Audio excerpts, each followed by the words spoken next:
자신을 찾기 위해 순례 여행을 떠나거나 명상을 할 필요가 없다. 내 집이 사원이고 스승이기 때문이다. 자기 발견의 여행은 작은 서랍 하나를 정리하는 것으로 시작될 수 있다.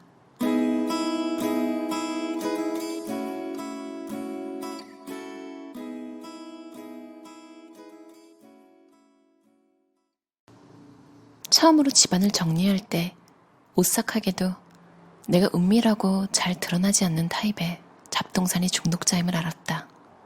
우리 집은 굉장히 깔끔했고 잘 정돈되어 있었다. 그런데 추가로 물건을 들여놓을 자리가 없을 정도로 초만원이었다. 우리처럼 깔끔한 타입을 어떤 초인적인 정리의 귀재로 여기는 사람들이 있는데 정리와 정돈이 언제나 같지 않다는 사실을 알면 안도할지도 모르겠다. 정돈은 조직화를 잘하는 것이고 정리는 버릴 것은 버리는 것이다. 적어도 내 경우에는 같지 않았다. 오늘이 삶의 마지막 날이라면 무엇을 내려놓을 것인가? 살았을 때 시간을 내면서까지 해보지 않은 일 중에서 어떤 것을 해보고 싶은가?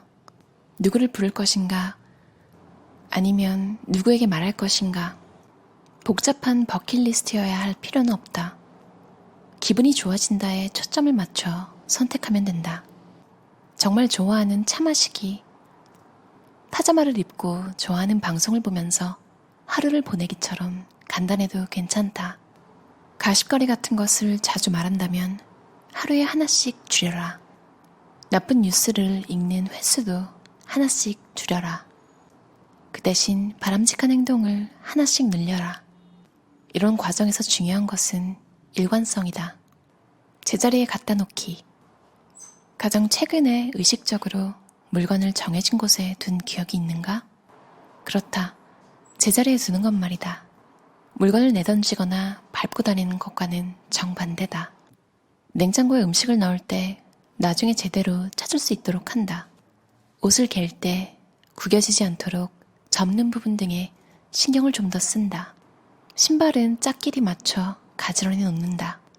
차는 들어오고 나가기 쉽게 다른 차에 부딪히지 않도록 주차한다. 사용하지 않는 의자는 테이블 아래로 밀어 넣어둔다. 평범한 일에도 의식적으로 관심을 가지면 긍정적인 에너지의 진동이 증가한다.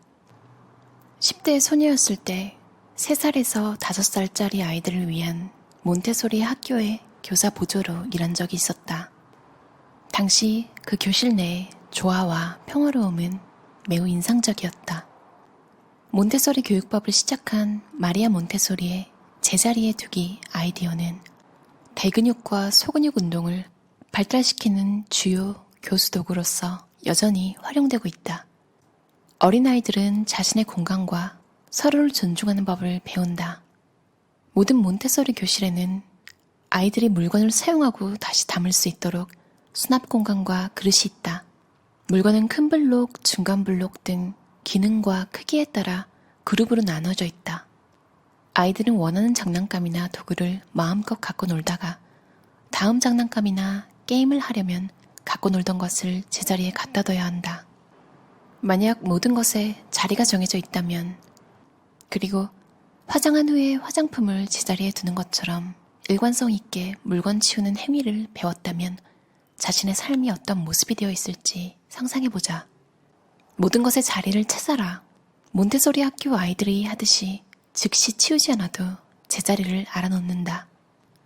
공간이 따로 있음을 아는 것만으로도 혼란의 일부를 줄이는 데 도움이 된다. 물건을 제자리에 둘 때 기분 또한 좋다. 물건에 숨 쉴 공간을 만들어줘라. 사람들은 대부분 옷장문이 닫히지 않을 정도로 옷을 꽉꽉 채운다. 나도 마찬가지였다. 공간이 비어있다는 사실을 참지 못하는 것이다. 물건도 사람처럼 숨 쉴 공간이 필요하다는 생각을 하면 좀 더 정리가 용이해질 것이다. 모든 물건은 제자리가 필요하다. 고요한 자리가 없으면 소유한 것이 아니다. 소유물을 제자리에 두면 나 자신을 책임감 있고 정직하게 만든다. 한 발 더 나아가 애지중지하는 물건에 고요한 자리를 마련해주면 해당 물건의 목적과 가치를 인정하는 일이 될 수도 있다. 물건들이 여기저기 흩어져 있으면 물건의 주인은 게으름뱅이 등으로 가치가 내려가는 것처럼 느껴진다. 무의식의 수준을 나타내기도 한다. 당신의 소유물이 아무리 소중하고 비싸도 고유한 자리가 없다면 어질러진 것에 불과하다. 진정으로 소유한 것이 아니다. 매일 정리하는 행위에는 어느 정도의 동기부여가 필요하다. 만일 중간에 부족함을 느낀다면 다음의 방법 중 하나를 골라서 실천해본다. 한 가지 물건을 치운다. 자신의 방을 빠르게 둘러본다. 지금 사용하지 않는데 지정된 자리에서 벗어나 있는 물건 하나를 찾은 다음 원래 자리에 갖다 놓는다. 침대 정돈하기, 치약 짜고 나서 뚜껑 닫기 등 일상적으로 하는 작은 실천은 삶의 에너지를 바꾸는데 영향을 미친다. 60초 만에 빠르게 치운다. 공간을 골라라.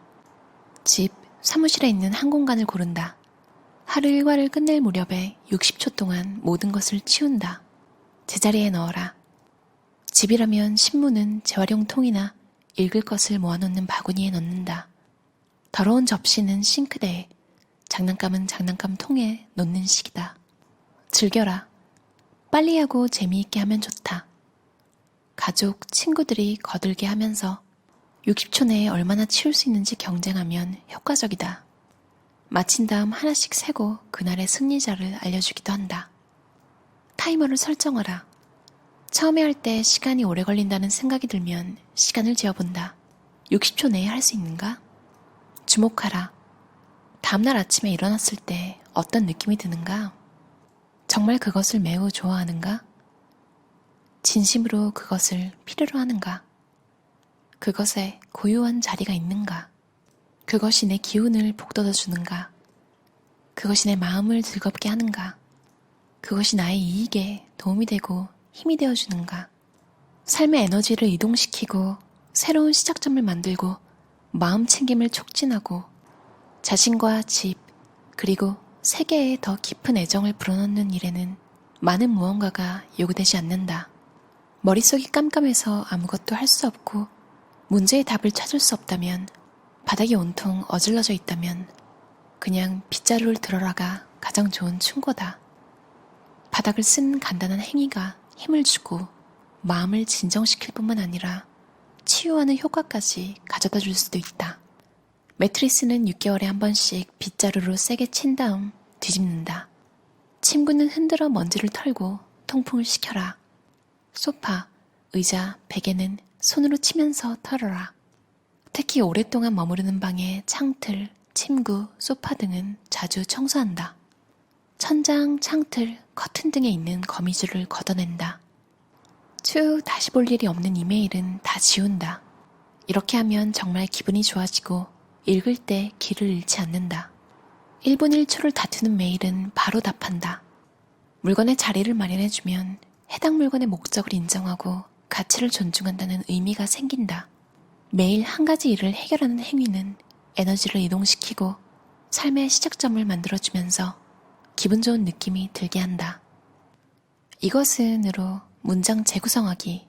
부정적인 생각을 뱉어낸다면 나는을 이것은으로 바꾼다. 나는 어젯밤에 또 한숨도 못 잤다. 이것은 피곤함이다. 이것은 피로다. 나는 모두의 뒤치다꺼리를 하는 것이 지긋지긋하다. 이것은 좌절감이다. 이것은 절망이다. 이 커피에서 오래된 맛이 난다. 이것은 오래된 커피다. 개가 카페 뒤에 또 오줌을 쌌다. 이것은 개 오줌이다. 이 세상은 엉망이 되어가고 있다. 이것은 두려움이다. 내가 믿는 진실은 아니오가 완전한 문장이라는 것이다. 앤 라모트. 실망시키는 것을 두려워하지 말라. 다른 사람을 실망시킨다는 생각만으로도 속이 거북해지면 분명한 경계를 정하는 데 도움이 되는 다음과 같은 방법을 고려해본다. 호흡하라. 거절하라. 우아하게 거절한다. 아니요라고 말할 때 요청해주셔서 감사합니다. 하지만 저는 힘들 것 같습니다. 처럼 잘 쓰는 말을 사용하면 된다. 솔직히 말해 누군가를 실망시키는 것 자체는 그렇게 어렵지 않다. 누구나 알게 모르게 시시때때로 그렇게 한다. 의식적으로 그렇게 하는 것이 어렵다. 우리는 하늘이다. 그 밖의 모든 것은 날씨일 뿐이다. 페마 초드론. 기분 좋게 대형 할인마트에 갔다가 완전히 진이 빠져나온 적은 없는가? 슈퍼마켓 계산대에 줄 서 있을 때 갑자기 전에 느껴보지 못했던 돈 걱정, 불안감 같은 감정이 엄습한 적은 없는가? 특별한 이유 없이 불안을 느끼며 방으로 들어간 적은 20여 년간 사람들의 공간에서 에너지가 강한 어질러짐에 맞먹는 상황을 정리하는 일을 하면서 삶에서 느끼는 스트레스 대부분이 우리 것이 아니다라는 것을 확실히 알게 됐다. 인간이 신체적이고 정서적인 스트레스로 감지하는 것 대부분이 대기 중에 소용돌이치는 보이지 않는 에너지에 대한 무의식적 반응이라고 한다면 이해가 좀 더 될지도 모르겠다. 모든 것을 있는 그대로 수용하고 개인적으로 받아들이지 않음으로써 시작할 수 있다. 미국 ABC의 나이트라인에 나온 에크하르트 톨레의 인터뷰 내용처럼 말이다. 당신은 화가 나거나 짜증이 나지 않나요? 슬픔은요? 그 어떤 부정적인 감정은요? 에크하르트 톨레. 예, 있는 그대로 받아들입니다. 삶이 그렇게 단순한 이유이기도 합니다. 누군가 당신 차에 끼어들 때조차 말이죠. 에크하르트 톨레. 괜찮아요. 그것은 갑작스러운 돌풍 같은 것이죠. 돌풍을 나 개인의 것으로 받아들이지 않잖아요. 간단하죠? 혼란을 받아들여라. 모든 답을 알지 못하는 가운데 평화가 깃들게 하라. 셰릴 리처드슨. 아무것도 하지 않아도 괜찮다. 혼자 시간 보내기. 나는 혼자 보내는 시간을 좋아한다. 식물의 물과 태양이 필요한 것처럼 혼자 보내는 시간이 필요하다. 줄리아 카메룬이 저서 아티스트 웨이에서 추천하는 것 중 하나가 자신과의 데이트다. 자신에게 점심을 한턱 내고 콘서트나 박물관에 초대해 마음을 흥겹게 만드는 것이다. 자기 자신이 되라라는 말은 자신의 자아를 위한 일을 하라는 의미임을 잊지 않는다. 정리는 가장 여유로운 자아로 가는 길을 만들어준다.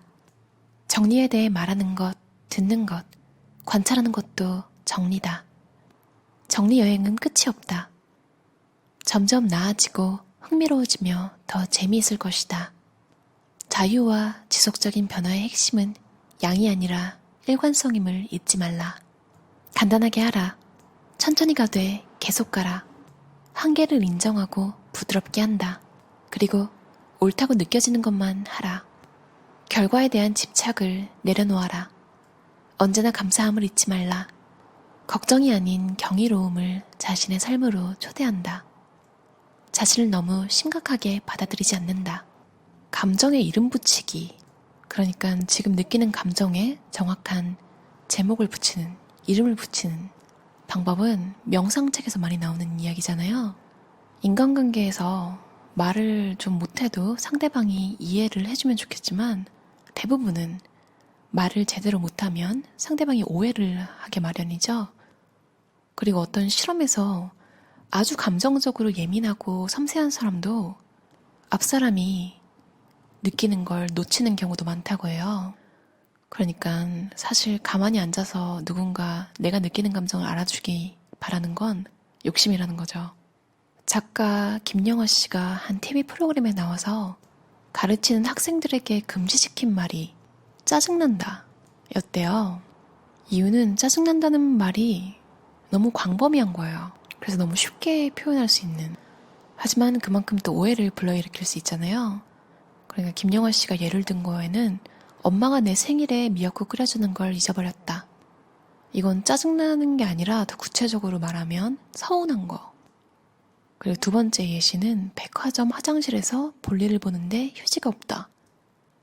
이건 황당하고 화가 나고 그런 감정에 더 가까운 거죠. 당황스러움. 웃긴 게 이렇게 김영하 씨가 금지시키니까 학생들이 왜요? 짜증나요? 라고 했대요. 저도 가끔 특히나 자신감이 없어지고 좀 우울할 때 그냥 누가 좀 알아줬으면 내가 말하지 않아도. 근데 말하지 않으면 더 모르죠. 인간관계가 더 악화되고 더 고립되고 더 우울해지는 상황이 생길 수가 있어요. 수동적인 것에서 벗어나서 본인의 감정을 더 정확하고 자세하게 말해서 상대방과 오해가 없도록 내가 느끼는 감정들을 정리해보는 것도 좋은 삶을 사는 하나의 방법 같아요. 그럼 들어주셔서 감사합니다. 편안한 저녁 시간 보내세요.